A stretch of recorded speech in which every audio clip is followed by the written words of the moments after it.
Hi everyone, today we are solving this with a pair question. 3 raised to the power of square root of k equals to square root of 9 raised to the power of k. Then what's going to be the value of k? First thing we need to observe here is that k, which is the unknown variable, is at both sides of the equation. And another thing we need to pay attention to here is that we have 3 as a base here, then we have root 9 as base here. Before we can equate both of them together, that is the left hand side and the right hand side, they must be of the same base. So if they are of the same base, it is easy to apply this index rule that says a raised to the power of m equals to the same a raised to the power of n. Then at the end of the day, m is equal to n, having the same base. Therefore, our primary target is to rewrite this root of 9 in terms of this 3, or we say we rewrite this 3 in terms of 9, either of the two. First, this one is easier, writing root 9 in terms of 3. Therefore, we're going to say 3, that is the root of k, equals to 9 to the power of half. Why? Because if we have a, the square root of a, it is certain as a raised to the power of half.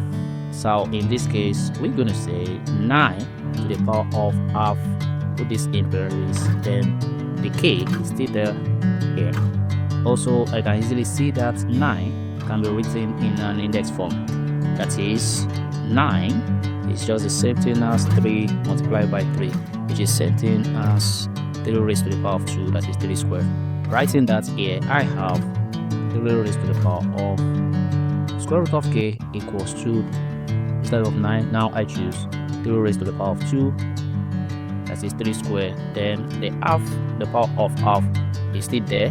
Then, and at the same time, the power of k is still there.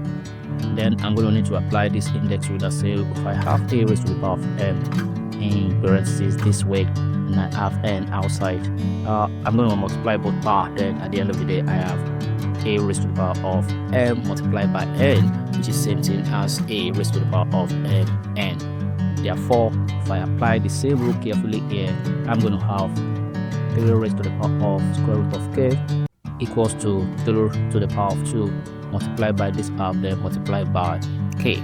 So this is fraction, so I'm going to make this look like fraction by saying over 1, and at the same time k over 1, then multiply all this through.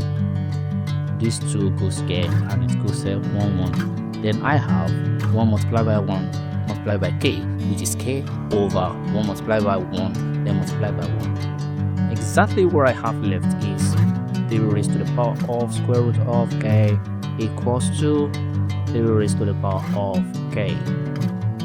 Still remember an index rule we mentioned last time because we're going to apply it now.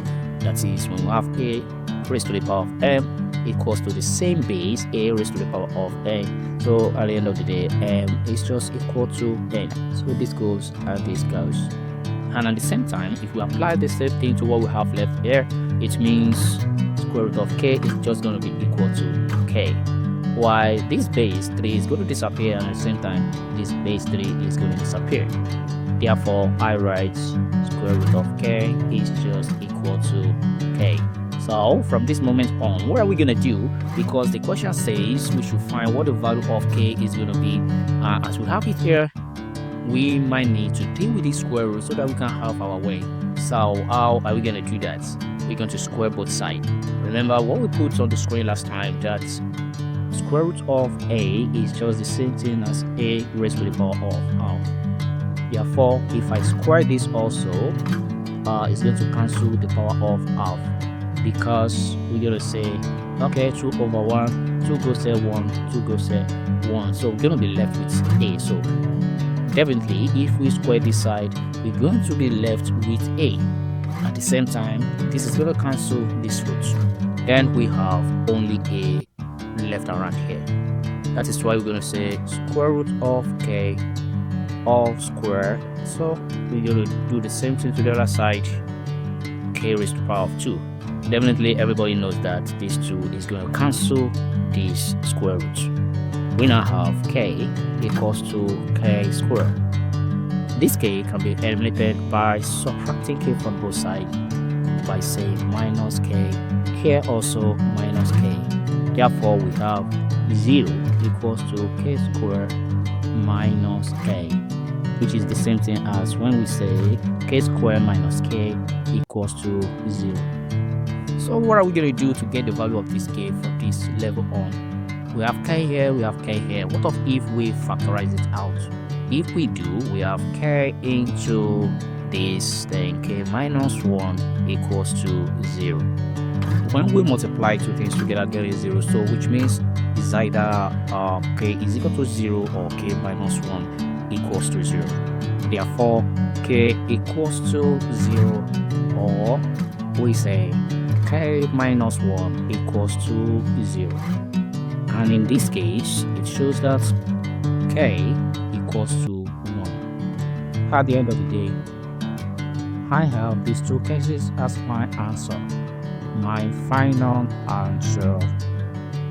And just before we go, let's confirm if these cases of answers are correct. That is, k equals to 0 and k equals to 1. So what are we going to do? We're just going to insert the value of 0 into k whenever we find k and see if this left hand side is actually going to be equal to this right hand side. So if it is, it means this value or that actual value is actually correct. So first, if k equals to 0, definitely we're going to have 3 raised to the power of square root of, instead of saying square root of k, now it's going to be square root of 0 because the value of k now is 0 that we are testing for, equals to 9. That is the square root of 9. Then we have 0 here instead of k. So we all know that the square root of 0 is still 0, and 3 raised to the power of 0 equals 1 because square root of 0 is still 0. So we have 3 raised to the power of 0 equals to, then wherever that we have here raised to the power of 0 is just 1. Any number raised to the power of 0 is 1. So we have 1 here, and at the same time 3 raised to the power of 0 is just 1. So 1 equals to 1, meaning that the left hand side is equal to the right hand side. So for the fact that k is equal to 0, that is actually correct. Also, for the second one, k equals to 1, we're going to see if k is actually equal to 1. We're going to confirm if this left hand side will be equal to this right hand side. If it is, it shows that that value is actually correct. Therefore, we have 0 raised to the power of square root of 1 instead of k. We're going to have 1 there, then this equals to 9, then raised to the power of 1. Starting from this left hand side, square root of 1 is still 1. See the same thing as 3 raised to the power of 1 equals to. And at the same time here, at this right hand side, anything raised to the power of 1, any number raised to the power of 1 is still the same number. So we still have square root of 9 here. Also, not fully aware that from this index rule, when we have square root of a is just the same thing as a raised to the power of half. Therefore, we can say 3 is just equal to 9 raised to the power of half. And don't forget, this 9 is the same thing as 3 squared. Therefore, we're going to have 3 raised to the power of 2, 3 squared. Then we still have the power of half there. And if we do this, apply this rule, that is when we say a raised to the power of m in parentheses, then we have m outside. So this is going to be a raised to the power of m multiplied by n. Therefore, if we multiply both sides together, this 2 is going to go for this 2. Then what do we have left? That is 3 equals to, we only have 3 here, also 3 equals to 3. Therefore, the left hand side just equal to the right hand side, which shows that this k equal to the value of 1 is actually correct. Just before you go,